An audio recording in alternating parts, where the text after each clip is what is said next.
त्या नितेश राणेच्या वक्तव्याला एवढं काही फार महत्व दिलं नाही पाहिजे, कारण की त्याच्या उंची एवढीच त्याची अक्कल आहे म्हणून तो कुठे काही बोलतो. आणि हे बीजेपी लोकांचे पाळलेले कुत्रेत. पहिले नितेश राणेंनी अभ्यास करावा आणि त्याची हिस्ट्री बघावी. मोहम्मद अली जिन्ना एक गुजरातचा पूर्वीचा हिंदू होता. मनोजदादा जरांगे यांच्याबद्दल बोलण्यापेक्षा आणि त्यांना नको ती उपमा देण्यापेक्षा ज्यांना आमंत्रण नसताना जे पाकिस्तानात जाऊन बिर्याणी खाऊन झाले त्यांच्याबद्दल त्यांनी जास्त बोलावं. त्यांना ते जास्त माहिती आहे आणि नाही त्यांना आमच्या आंदोलनामध्ये सहभागी होतात असेल तर किमान वंचित लोकांच्या आणि गरजवंतांच्या जखमेवर मीठ चोळण्याचं काम या परिवारानं करू नये. त्यांच्या बापाची उंची जेवढी आहे तेवढीच पोरांची उंची आहे. विचार करण्याची उंची सुद्धा त्यांची खुंटलेली आहे. आणि भविष्यामध्ये तुम्ही म्हणतो यांनी काय ठेका घेतला काय हिंदू आणि मुसलमानामध्ये दंगल घडवायचा. राणे ज्यावेळेस मीडियावर बोलत होते, आज सकाळी ती बाईट देत होते, खाली फक्त कमेंट्स वाचायच्या, त्याच्यावरच समजून जातं त्यांची लायकी किती आहे. हे फडणवीसचे कुत्रे यांना हट्ट्या टाकल्या का हे भुकतात, आणि जर भुकले नाही तर त्यांना ते पक्षातून काढून टाकतील ना. महाराष्ट्र टाइम्स ऑनलाईन मध्ये आपलं सर्वांचं स्वागत आहे.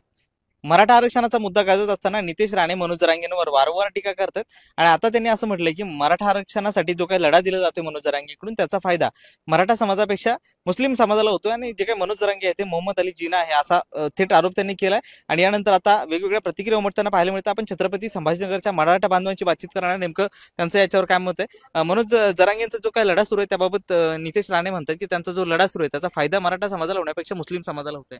आणि ते जे काय ते मोहम्मद अली जिना आहेत असं देखील त्यांनी त्यांचं हे केलंय.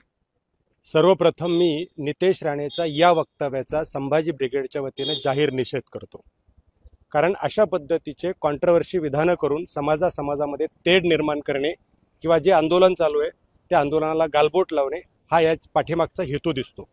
महत्त्वाचा मुद्दा हा आहे की मराठा सेवा संघाच्या माध्यमातून, संभाजी ब्रिगेडच्या माध्यमातून, 32 कक्षाच्या माध्यमातून आम्ही गेल्या 34 वर्षापासून मराठा समाजाचा ओबीसीत समावेश व्हावा, मराठा समाजाला आरक्षण मिळावं आणि ओबीसी आरक्षणाचं संरक्षण व्हावं यासाठी आम्ही लढा देतो आहोत.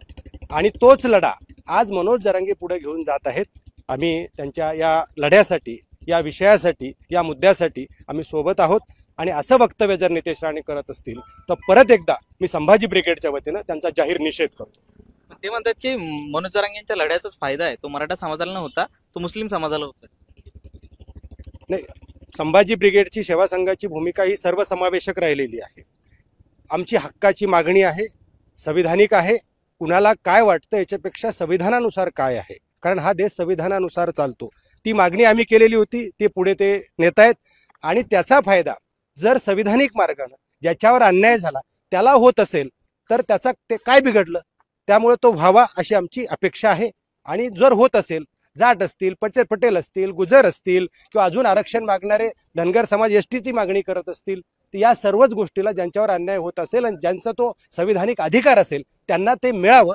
मग मुस्लिमही असतील, ही आमची भूमिका आहे. ताई मला सांगा, मनोज जरांगेंच्या आंदोलनाचा फायदा मुस्लिमांना होतोय आणि ते मोहम्मद अली जिना आहेत असं नितेश राणे म्हणतात.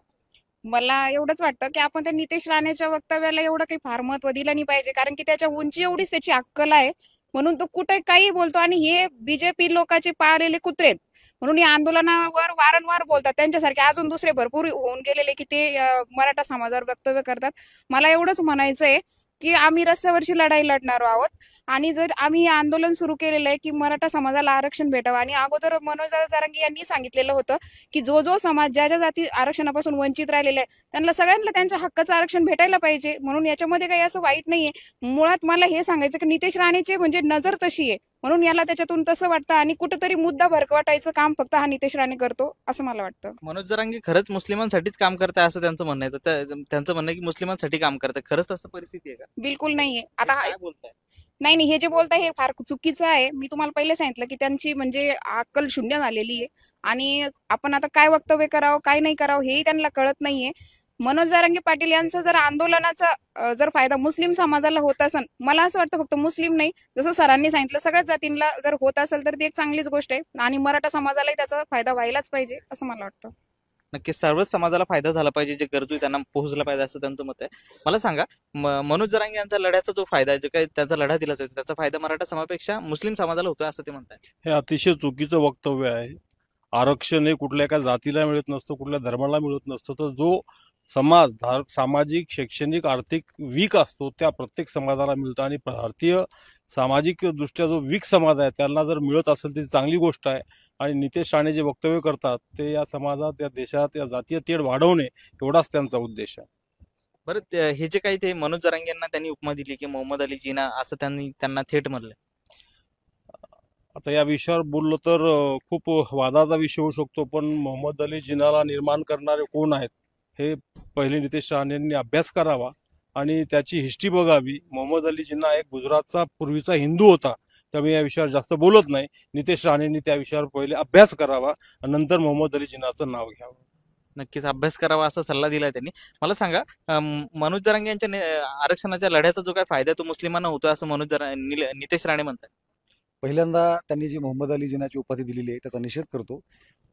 राणे परिवाराला या महाराष्ट्रामध्येच नव्हे कुणीही फारसं गांभीर्यानं घेत नाही आणि राणे परिवारानं मनोजदादा जरांगे यांच्याबद्दल बोलण्यापेक्षा आणि त्यांना नको ती उपमा देण्यापेक्षा ज्यांना आमंत्रण नसतानाही जे पाकिस्तानात जाऊन बिर्याणी खाऊन झाले त्यांच्याबद्दल त्यांनी जास्त बोलावं, त्यांना ते जास्त माहिती आहे. दुसरा महत्त्वाचा मुद्दा आहे की मनोजदादा जरांगे यांचा जो लढा आहे तो गरजवंतांचा लढा आहे. मग तो गरजवंत मराठा असेल, मुसलमान असेल, किंबहुना या देशाचा जो नागरिक आहे, भारतीय जो आहे, मग तो मुसलमान सुद्धा भारतीयच आहेत ना. मग त्यांना जर फायदा होत असेल, जो वंचित आहे, वंचितांना जर फायदा होत असेल तर प्रस्थापित राजकारणी लोकांनी त्रास करून घेण्याचं कारण नाही. तो कुणालाही फायदा हो, पण तो गरजवंतांचा फायदा आहे आणि निश्चितपणे संपूर्ण समाज त्यांच्या पाठीशी आजही उभा आहे. मनोज जरांगे गरजू मराठ्यांसाठी लढत आहेत. अशा परिस्थितीमध्ये जे काही नितेश राणे आहेत हे प्रस्थापित मराठा आहे असं म्हटलं जातं. मग हे एवढ्या खालच्या स्तरावर जाऊन कशी टीका करू शकतात? नाही, त्याचं कारण एकच आहे की सर्वसामान्य लोक जर प्रस्थापित होऊ लागले किंवा त्यांचं जर भलं होऊ लागलं तर त्यांच्या मागं कोणी फिरणार नाही. असंही त्यांच्या मागं कोणी फिरत नाहीये, त्यांनी लोकसभेला बघितलेलं आहे. तर त्याच्यामुळं प्रस्थापित लोकांनी गरजवंतांची जी धग आहे आंदोलनाची ती समजून घ्यावी आणि नाही त्यांना आमच्या आंदोलनामध्ये सहभागी होत असेल तर किमान वंचित लोकांच्या आणि गरजवंतांच्या जखमेवर मीठ चोळण्याचं काम या परिवारानं करू नये. नक्कीच मनोज जरांगेंना जे काही लढा दिला जातो त्यावेळेस मनोज जरांगे सातत्याने ह्या तिन्ही कुटुंबातल्या ह्या तिन्ही व्यक्तींना म्हणतात की तुम्ही माझ्यावर टीका करू नका. मात्र सातत्याने टीका होते आणि खालच्या स्तरावर जाऊन टीका होती. का होत असेल? साहजिक आहे. भूमिका ज्यावेळेस ते काँग्रेसमध्ये होते तेवढी भूमिका वेगळी होती. आज त्यांच्या बापाची उंची जेवढी आहे तेवढीच पोरांची उंची आहे. विचार करण्याची उंची सुद्धा त्यांची खुंटलेली आहे आणि भविष्यामध्ये तुम्ही म्हणतो यांनी काय ठेका घेतला काय हिंदू आणि मुसलमानामध्ये दंगल घडवायचा? ही भाजपने आणि पाठवलेले प्रवक्ते म्हणून काम करतायत का आमदार म्हणून काम करतायत का लोकांच्या सेवेसाठी आमदार म्हणून निवडून आलेले आहेत याची पहिली भूमिका त्याने स्पष्ट करावी. राहिला प्रश्न हा गरजवंत मराठ्यांचा आहे. कुणबी नोंद फक्त मराठ्यांची सापडली नाही, जैनांची सापडली, ब्राह्मणांची सापडली, या 18 पगड जातीच्या लोकांचे कुणबी नोंदी सापडलेल्या आहे. बहुसंख्य महाराष्ट्रात राहणारा मराठा असल्यामुळे साहजिक मराठ्यांचं नाव पुढे येतंय. परंतु गरजवंत विद्यार्थ्यांच्या हितासाठी, लोकांसाठी, महिलांसाठी हा प्रश्न घेऊन बाहेर पडलेला मराठा सेवा संघाची भूमिका, संभाजी ब्रिगेडची भूमिका घेऊन जाणारे मनोज पाटील जरांगे असतील आणि हे जर कुठेतरी एक भूमिका घेऊन जात असतील त्या भूमिकेचा नक्कीच पाठिंबा दिला पाहिजे. आणि नितेश राणेंनी केलेले वक्तव्य हे आता काय सहजासहजी मनावर घेण्यासारखे नाही. एक माणूस काय सातत्याने एखादा कुत्रा जर दारात येऊन बडबड बडबड आणि भोकत असेल त्याच्याकडे दुर्लक्ष केलं जातं. त्यामुळे कुत्र्याच्या उपमापेक्षा जास्त उपमा त्यांना देऊ शकत नाही. नक्कीच. मला सांगा मनोज जरांगे हे मोहम्मद अली जिना आहे असं नितेश राणे म्हणतात. त्या वक्तव्यांचा मी त्यांचा जाहीर निषेध करतो. राणे ज्यावेळेस मीडियावर बोलत होते आज सकाळी ती बाईट देत होते, खाली फक्त कमेंट्स वाचायच्या त्याच्यावरच समजून जातं त्यांची लायकी किती आहे. याच्या पलीकडे मी त्यांना बोलू शकत नाही. जाहीर निषेध परत एकदा त्यांचा करतो मी. नक्की जाहीर निषेध करता असं म्हणताय.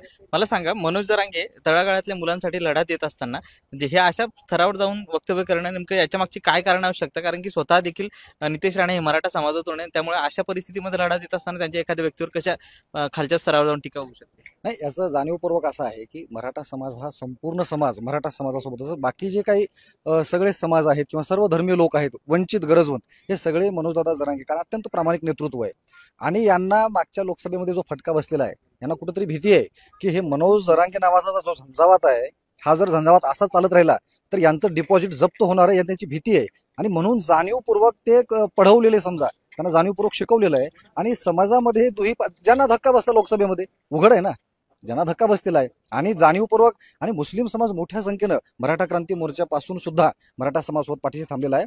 जो या भारताचा नागरिक आहे, घटनादत्त नागरिक आहे, त्या प्रत्येकाला या आंदोलनाचा फायदा होत असेल तर याच्यासारखी आनंदाची आणि अभिमानाची गोष्ट दुसरी कोणतीही नाही. नक्कीच. सर, जे काही मनोज जरांगे हे गरजवंत मराठ्यांसाठी लढत देत असताना एवढं त्यांनी म्हणजे त्यांचं संघर्षाचं सुरुवातपासून त्यांची सुरुवात पण संघर्षाची आहे. अशा परिस्थितीमध्ये नितेश राणे एवढ्या खालच्या थरावर जाऊन त्यांना मोहम्मद अली जिना असं कसं म्हणू शकतात? काय म्हणत असते? नारायण राणे, नितेश राणे, म्हणजे नारायण राणे आणि त्यांचे दोन्ही पोरं हे सध्या RSSच्या अर्थात BJPच्या दावणीला बांधलेले आहेत. आणि ते जसं सांगतील तसं भुकायचं काम ते करतायत. ते तिकडनं येतं म्हणजे ते सगळं तिकडनं येतं हे भुंकायचं काम करतायत आणि याला दुसरं ते काही करू शकत नाहीत, म्हणून ते त्यांना करावं लागतं. आता त्यांच्या अस्तित्वासाठी किंवा त्यांचं सगळं हरामाचं पचवण्यासाठी किंवा आत्ता काहीतरी राजकीय टिकून राहण्यासाठी हे BJPच्या सहाऱ्यानं चाललेलं आहे. म्हणून तुम्ही जरांगेवर असं बोला, याच्यावर तसं बोला, त्याच्यावर तसं बोला असं सांगितलं जातं आणि ते तसं बोलतायत. परत एकदा मी संभाजी ब्रिगेडच्या वतीनं नितेश राणेच्या या वक्तव्याचा जाहीर निषेध करतो. की जाहीर निषेध. मला सांगा, मनोज जरांगे जे काही लढा देत आहेत तो लढा हा गरजवंतांसाठी आहे. अशा परिस्थितीमध्ये नितेश राणे असं वक्तव्य करतायत की मुस्लिम समाजाला फायदा होतोय. तर खरंच तशी परिस्थिती आहे? नाही, मला एवढं सांगायचंय, हे नितेश राणेंनी जे वक्तव्य केलेलं आहे हे फक्त समाजामध्ये तेढ निर्माण करण्यासाठी केलेलं आहे. आणि जसं मला हेच म्हणायचं की हे फडणवीसचे कुत्रे यांना हड्ड्या टाकल्या का हे भुकतात, आणि जर भुकले नाही तर त्यांना ते पक्षातून काढून टाकतील ना. म्हणून त्यांना त्यांच्यामुळे फक्त भुकायचं काम दिलेलं आहे. आणि मला असं वाटतं की त्यांचं हे जे बोललेलं आहे याचा मी निषेध करते मराठा क्रांती मोर्चाच्या वतीने. आणि मला असं वाटतं की नितेश राणेचे वक्तव्य असो किंवा अजून त्यांचे पाळलेले कुत्रे त्यांच्या वक्तव्याला काही जास्त महत्व देण्याचं गरज नाही अशी मला वाटतं. हे जे काही सुरू आहे, हे जे काही वार सुरू आहे, मनोज जरांगे सातत्याने म्हणतात की नितेश राणे किंवा राणे कुटुंबाबद्दल आम्हाला आदर आहे, त्यांनी मराठा समाजासाठी केलंय. मात्र त्यांनी आता करू नये, सातत्याने ते आव्हान करत होते की माझ्यावर टीका करू नये. मात्र हे सातत्याने टीका होते, का होत असतील? त्याच्या मागे ते RSSचा हात आहे आणि BJPचा हात आहे. कारण की समाजामध्ये तेढ निर्माण होऊन आरक्षणाचा जो विषय आहे त्याच्यापासून लक्ष आणि त्याच्यापासून कसं दूर केला जाईल समाजाला किंवा मनोज दादाला कसा त्रास दिला जाईल एवढं त्याच्या मागचं कारण आहे असं मला वाटतं. नक्कीच. तर ह्या सगळ्या छत्रपती संभाजीनगर शहरातील मराठा बांधवांच्या प्रतिक्रिया होत्या की जे काही नितेश राणे आहेत हे स्वतः भाजपचे पिल्लू आहेत आणि या भाजपच्या सांगण्यावरून हे सगळं सुरू आहे. त्यामुळे त्यांच्या मताला किंवा त्यांच्या वक्तव्याला जास्त काही महत्व दिलं पाहिजे असं त्यांनी सांगितलंय. सुशील राऊत, महाराष्ट्र टाइम्स, छत्रपती संभाजीनगर.